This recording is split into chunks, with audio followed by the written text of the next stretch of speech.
ntawe utwika inzu ngo ahishe umwotsi kandi nanone uhiriye mu nzu ntabura hapfa undi mitwe. Kera kabaye Perezida Antoine Felix Tshisekedi Tshilombo yatangiye noneho kwerekeza amaso ku mpunzi z'abanyekongo bavuga ururimi rw'ikinyarwanda ziherereye mu Rwanda, mu Burundi, muri Repubulika ya Demokarasi ya Kongo, hirya no hino ndetse kandi mu gihugu cya Uganda n'ahandi bagiye bahungira bahunga ubwicanyi ndetse n'ubugizi bwa nabi bukorwa n'imitwe yitwaje intwaro irimo FDLR, Mai Mai Nyatura ndetse iya Kutumba, utibagiwe kandi na MCL ndetse n'indi mitwe yose ikorana na FDLR ndetse kandi kanakorana n'igihugu cya Repubulika ya Demokarasi ya Kongo, igisirikare cy'igihugu FARDC. Perezida Antoine Felix Tshisekedi Tshilombo afite byinshi avuze ku bijyanye n'impunzi zerereye mu burasirazuba nyine kandi ndetse kandi no mu bihugu bituranye nk'igihugu cy'u Rwanda, Uganda n'ahandi. Ariko nanone ibi bije bikaza benshi bavuga ko noneho bishobora kuba bije ariko n'ubundi nubwo bije ari imburagihe, kuko Perezida Antoine Felix Tshisekedi Tshilombo ni byinshi yagiye asabwa mu maguru mashya bikamunanira,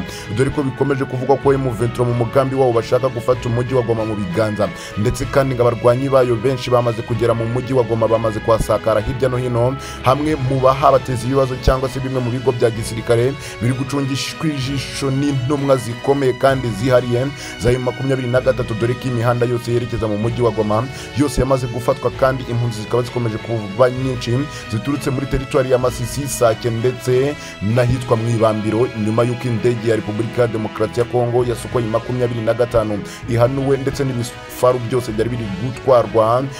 n'abacanshuro b'Abarusiya bikaba byatwitswe, benshi bakahasiga ubuzima. Nanone kandi abenshi bakomeje kwibaza ikizaba ndetse kikanashyiraho akadomo ku mirwano ikomeje guhanganisha M23 ndetse na FARDC, dore ko bikomeza kuzamuka kandi bikazamura urwego, ari nako Perezida Antoine Felix Tshisekedi Tshilombo agenda arega igihugu cy'u Rwanda aho ageze hose, aho kugira ngo ashakire igisubizo uburasirazuba bwa Repubulika ya Demokarasi ya Kongo ndetse n'amahoro arambye no kwemera ibiganiro nk'uko ibihugu byinshi byagiye bibyemeza, East African Community bakamugiramo inama, ariko ibyo byose akanangira umutima ndetse akagaragaza ko byanga byakunda atazigera yumva cyangwa se ngo yemere ibiganiro we na M23. N'amakuru y'umutekano na diplomasi tugwaye ikaze ku buryo burambuye, ku buryo bucukumbuye kandi ku buryo bwizewe cyane, byakozwe n'umuhanga kandi mwese mwemera. Turabakunda cyane, nibarugambira ubanye natwe, urebe hepfo y'amazu kandi subscribe, tujye turushaho kubana umunsi ku munsi kandi amakuru yacu ajya kugeraho mu bambere. Kera kabaye igitutu cya M23 gitumye Kinshasa itekereza ku mpunzi z'abanyekongo bavuga ururimi rw'ikinyarwanda, nyuma yo kotswa igitutu n'umutwe wa M23 ubutegetsi bwa Repubulika Iharanira Demokarasi ya Kongo bwatangiye kumva neza uburenganzira ndetse n'uburemere bw'iki kibazo cy'abanyekongo bavuga ikinyarwanda bari mu buhungiro mu bihugu by'akarere k'ibiyaga bigari n'ahandi ku isi hatandukanye. Kuri uyu wa 27 Gashyantare 2023 mu ijambo Perezida Antoine Felix Tshisekedi Tshilombo yagejeje ku bitabiriye akanama ka ONU gashinzwe uburenganzira bw'ikiremwa muntu i Geneve mu Busuwisi, yasabye ko hashyirwaho urwego ruhuriweho na Repubulika Iharanira Demokarasi ya Kongo, u Rwanda ndetse na HCR kugira ngo harebwe uko impunzi z'abanyekongo bavuga ikinyarwanda n'abanyarwanda bahungiye mu gihugu cye bataha mu bihugu byabo kandi ku mugaragaro ndetse banatuje. Perezida Felix Tshisekedi yakomeje avuga ko bigamije gukuraho urwitwazo rw'u Rwanda ngo kuko rwakunze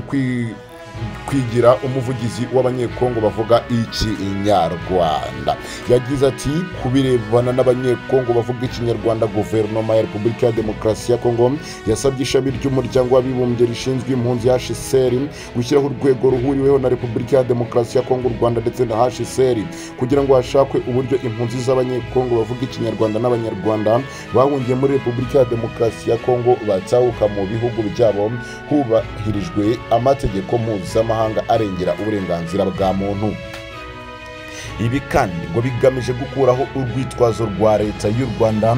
yigize umuvugizi w'abanyekongo bavuga ikinyarwanda. Perezida Tshisekedi yakomeje avuga ko hagomba no gukirwaho gahunda igamije kuganira n'abayobozi gakondo mu duce tugize uburasirazuba bwa Repubulika ya Demokarasi ya Kongo kugira ngo hashakwe uko abanyekongo bavuga ikinyarwanda bakwiyunga ndetse bakabana neza kandi mu mahoro n'andi moko bahora bahanganye muri Kivu y'Amajyaruguru n'iy'Amajyepfo. Hashize imyaka irenga 20 abanyekongo bavuga ikinyarwanda barenga ibihumbi ibihumbi 300 barataye ibyabo bahungira mu bihugu byo mu karere k'ibiyaga bigari birimo n'u Rwanda n'ahandi ku isi kubera ubwicanyi n'ihohoterwa bakunze gukorerwa. Muri iyo myaka yose ubutegetsi bwa Repubulika Iharanira Demokarasi ya Kongo ntibwigeze bushaka gukemura ikibazo cy'izi mpunzi, ahubwo bwashakaga ndetse bukanaca ku ruhande bakabita abanyamahanga b'abanyarwanda ndetse n'abagomba kuguma iyo bahungiye. Byatumye havuka imitwe nka RCD, NCDP na M23 yari igamije kurengera uburenganzira bw'abanyekongo bavuga ikinyarwanda, gusaba ko impunzi zitaha kandi zikizezwa umutekano no guhabwa uburenganzira bwabo kimwe n'ahandi moko y'abanyekongo. Nyuma y'ivuka rya M23 rero uyu mutwe watangije intambara ku butegetsi bwa Joseph Kabila, ariko muri 2012 uza gutsindwa maze uhungira mu Rwanda na Uganda. Waje kongera kubyutsa umutwe mu mpera za 2021 utangiza indi ntambara ndetse kugeza ubu ukaba umaze kwigarurira ibice byinshi muri teritwari ya Rucuru ndetse na Masisi. Igitutu cya M23 cyatumye ubutegetsi bwa Repubulika ya Demokarasi ya Kongo bwari bumaze imyaka uruhuri bwarirengagije ikibazo cy'impunzi z'abanyekongo bavuga ikinyarwanda butangira kubona ko igikomeye kandi kigomba kwitabwaho. Ku rundi ruhande ariko benshi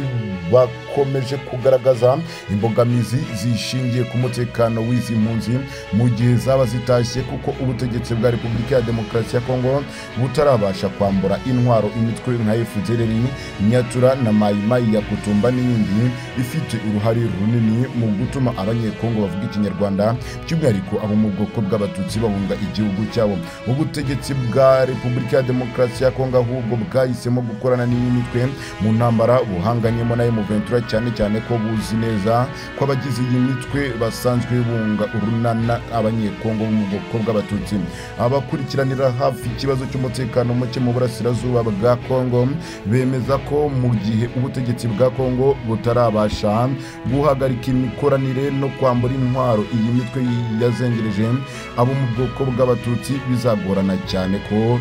bizera umutekano wabo, ahubwo ko iyo mitwe yose